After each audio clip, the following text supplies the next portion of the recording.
Salutations Tedena, je suis le chef et bienvenue dans cette lecture du chef. Je rappelle le principe, je fais découvrir des sorties, des lectures du moment. Et aujourd'hui, je vais vous présenter deux titres de la maison d'édition Meian, qui est clairement en train de devenir un peu une de mes maisons d'édition préférées, parce qu'ils éditent vraiment des bons trucs, qui sont très attendus chez nous. En plus, ils ont déjà fait la prouesse d'éditer Kingdom dans son intégralité. Là, ils nous balancent deux dingueries aussi très attendues en France. Je parle bien sûr du célébrissime manhwa The Breaker Ultimate. Alors le Ultimate, c'est pour l'édition, je crois, qui est vraiment une très belle édition, on va en reparler tout de suite. Et Kengan Ashura, qui a eu son heure de gloire récemment sur Netflix dans sa version animée. Bref, on va parler de tout ça.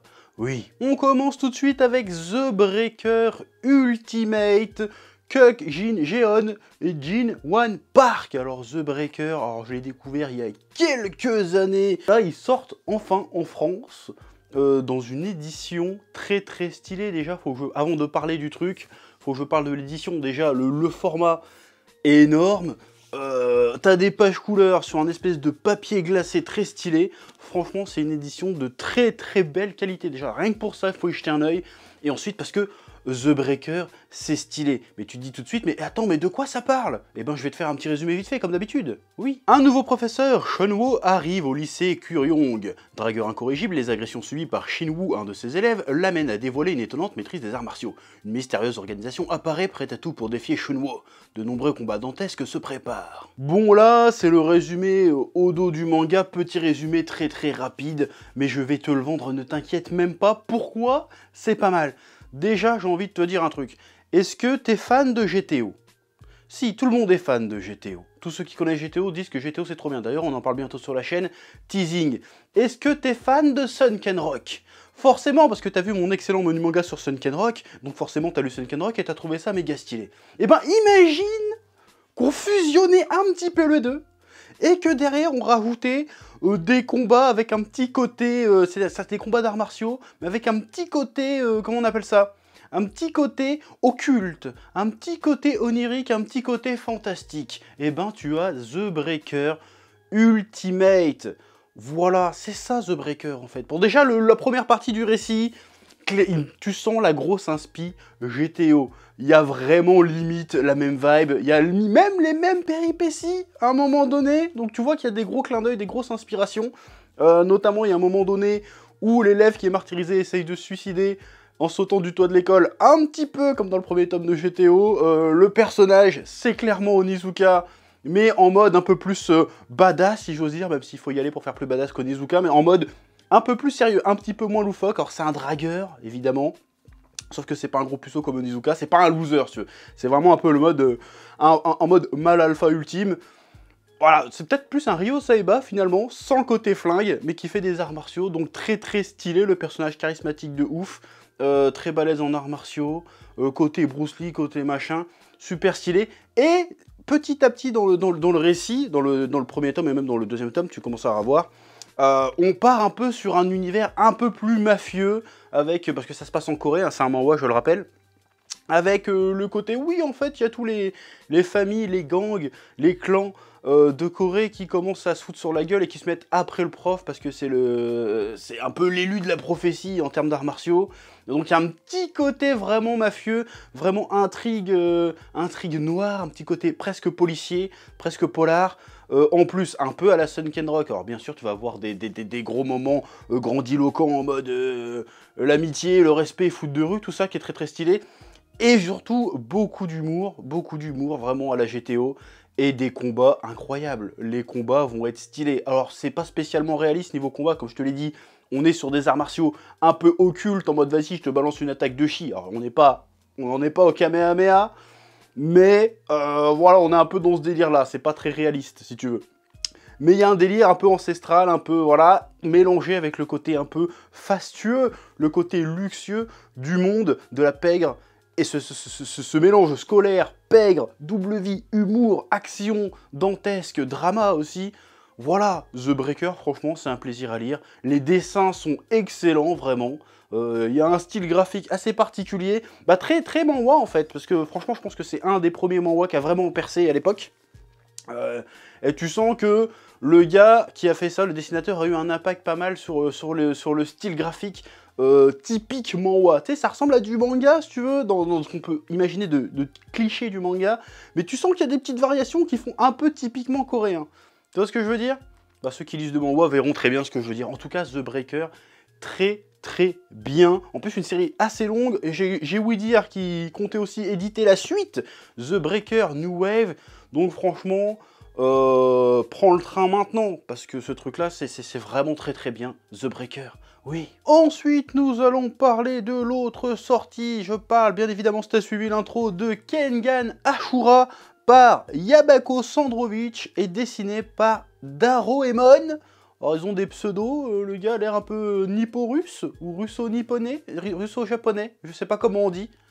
Mais ça fait russe, son nom de famille, c'est plutôt étonnant, c'est assez rare de voir des auteurs japonais avec des noms qui font pas japonais. Enfin bref, de quoi ça parle Kengan Ashura? Bah je te le dis tout de suite. Tokita, surnommé Ashura, est un combattant doté d'une puissance extraordinaire conférée par son style Nikko. Il participe à une série de combats organisés pour assouvir le plaisir de dirigeants de grandes entreprises. Encore une fois, très petit résumé, mais je pense que la plupart d'entre vous connaissent déjà Kengan Ashura de par son adaptation animée qui a été diffusée sur Netflix. Alors, de quoi ça parle Kengan Ashura? En gros, c'est un système au Japon qui a été mis en place qui est assez ancien, hein, qui date de l'époque Tokugawa. De toute façon, à chaque fois qu'il y a un truc ancien dans les mangas, ça date de l'époque Tokugawa, de toute façon, si je dis pas de bêtises. Alors, le principe, c'était en fait, au lieu pour faire les guerres entre les grands marchands, les grands commerçants, les grands seigneurs, à la place, ils organisaient des combats plus ou moins clandestins, du coup des combats secrets entre les meilleurs combattants représentant chacun les meilleurs clans, les meilleurs marchands, les meilleures familles, tout ça. Et c'est arrivé de nos jours, et de nos jours tout ça a été remplacé par les grandes entreprises, les grosses corporations qui se disputent des marchés. Au lieu de se tirer dans les pattes, de faire de l'espionnage industriel et de s'entretuer, parce que vraiment à certains niveaux les affaires c'est la mafia carrément, hein, et ben ils ont décidé de perpétuer cette tradition de faire des combats Kengan, c'est-à-dire ils choisissent chacun un combattant qui représentera la compagnie, et en fonction du gagnant de la compagnie, le contrat ira à tel ou un tel. Voilà, il y a un petit côté pervers, jeu de pouvoir, tout ça. Et cet animé a eu pas mal de succès, parce qu'il était très orienté baston à l'époque de sa sortie sur Netflix, d'ailleurs c'est toujours disponible, et qui a été aussi pas mal comparé à Baki. Alors la comparaison est légitime, étant donné que les deux mangas sont très orientés bagarre, tournoi, arts martiaux. Mais pour moi, Kengan Ashura se débarque de Baki dans sa manière de traiter les arts martiaux et le combat. Baki, d'ailleurs j'ai fait une vidéo sur Baki, je t'invite à aller voir. Baki, pour moi, ça parle beaucoup plus de la philosophie du combat. C'est-à-dire, on te parle du combat, de tous les aspects du combat, mais on te parle vraiment que du combat. De la place du combat dans la vie d'un homme, dans l'instinct. On te parle vraiment, c'est vraiment un truc passionné, focalisé sur la pratique des arts martiaux, sur le combat, les affrontements, les techniques, le corps humain, tout ça. Kengan Ashura, en revanche, ça se sert du combat des arts martiaux pour faire une espèce de critique de la société de consommation, de la société, de la société des ultra riches, du pouvoir, de la politique aussi, pourquoi pas. Donc c'est pas pareil, on n'est pas sur le même level. J'ai l'impression que Kengan Ashura, pour moi, se sert des arts martiaux comme d'un vecteur, d'une proposition, d'un message, d'une réflexion, alors que Baki, on parle vraiment du combat pour parler du combat. Il y a un petit côté plus philosophique, métaphysique dans Baki, qu'il n'y a pas forcément dans Kengan Ashura. Ceci étant dit, ça ne veut pas dire qu'un est forcément moins bien que l'autre, ça dépend de ce que tu cherches dans un manga. Et moi, les deux me plaisent presque tout autant. Même si je préfère le délire de Baki, en vrai, parce que le délire de Baki, c'est un délire, je dirais que Kengan Ashura, c'est du Baki, dans un sens, mais plus accessible. Parce que Baki, c'est vraiment un délire. Faut vraiment être vraiment dans le délire Baki pour kiffer.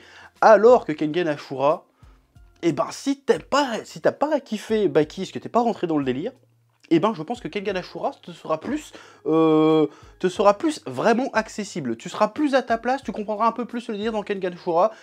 Et si t'aimes la baston, va plutôt voir Kengan Ashura. Après, si t'es plus en mode philosophique, machin... Après, je dis pas que Kengan Ashura, il n'y a pas de réflexion, comme je te l'ai dit, il y a des réflexions politiques, il y a des réflexions très intéressantes, mais on n'est pas dans le même registre. Ça parle de bagarre, mais pas de la même façon, et ça s'en sert pas pareil. Voilà. Et même, je te conseillerais d'ailleurs de plutôt lire le manga comparé à la version animée. Alors la version animée, il y en a qui n'ont pas trop aimé le côté CGI, qui était plutôt réussi en fait dans l'animé, hein, qui était vraiment pas dégueulasse. En tout cas, c'est loin d'être un des pires que j'ai vu. Je veux dire, si on pense à Berserk, RIP, en version CGI, c'était vraiment dégueulasse, mal fait, très moche. Kengan Ashura, ça se suivait plutôt bien en animé. Ceci étant dit, je préfère la version manga, parce que la version manga, il y a un rythme, il y a un trait que j'aime beaucoup. Alors, le début du manga est pas toujours méga anatomiquement correct, mais il y a une espèce d'énergie dans le trait que j'aime beaucoup, le côté tout en rondeur, le côté tout en volume. Franchement, j'aime beaucoup les expressions, il y a une vibe, j'ai envie de dire un gros mot, je pense qu'on va me prendre pour un fou, mais il y a une vibe Togashi dans le trait que j'aime beaucoup. Et moi, j'aime beaucoup le style de dessin de Togashi. Même dans ses pires moments d'Hunter x Hunter, je trouve le trait intéressant parce que il est vivant, il y a quelque chose qui se dégage du truc. Donc j'aime beaucoup les dessins de Kengan Ashura. Et je trouve que le manga va un peu plus loin dans tout ce qui est sanguinolent, dans tout ce qui était violent, dans ce qui est un peu crudité. Quand je dis crudité, je te parle pas des carottes et des trucs comme ça, je te parle de la... C'est un peu plus cru. Si ça doit parler de cul, ça parle de cul. Si ça doit parler de mort ou de violence ou dire des gros mots, ça dit des gros mots. Ce qui n'est pas forcément le cas dans la version animée, qui était quand même pas mal censurée, il me semble, comparée à la version manga. En plus, encore une fois, l'édition va être de qualité. Alors, je n'ai pas eu la version papier encore, malheureusement, parce qu'elle n'est pas encore disponible, mais Meian m'a fait parvenir la version PDF. Franchement, ça a l'air très soigné, le dessin est cool, les combats sont bien plus cool aussi en manga, je trouve, la mise en scène des combats est très réussie. Et pour le coup, si on devrait faire un rapprochement avec Baki, niveau mise en scène des combats, effectivement, il y a un truc, il y a vraiment tu sens qu'il y a une inspiration dans la mise en scène des combats dans Kengan Ashura, même si le combat, comme je l'ai dit, n'est pas abordé de la même façon. Mais en tout cas, ça marche, ça fonctionne. Voilà, donc je te conseille, si tu es fan de Kengan Ashura version Netflix, je pense que tu ne peux que kiffer encore plus Kengan Ashura version manga, qui devrait être disponible au moment où sort cette vidéo. Hop, changement d'ambiance, parce qu'entre-temps, j'ai reçu les tomes de Kengan Ashura, et comme tu peux le constater, ils sont très stylés, regarde-moi cette édition, regarde-moi ces couvertures, trop classe. Donc je te rappelle que tout ça est disponible chez Meian avec The Breaker, bien entendu. Tout ça est disponible dans la description, donc tu vas y jeter un œil. Big up à Meian pour m'avoir fait confiance pour parler de ces deux titres que j'aime beaucoup. Et puis je te dis à bientôt, que la passion te guide. Ouais. Eh oh, tu vas pas te barrer comme ça, hein? Tu vas laisser un pouce bleu? Un petit pouce bleu, hein? Puis tu regardes aussi les autres vidéos? Parce que voilà, tu t'abonnes? Ouais? Ouais.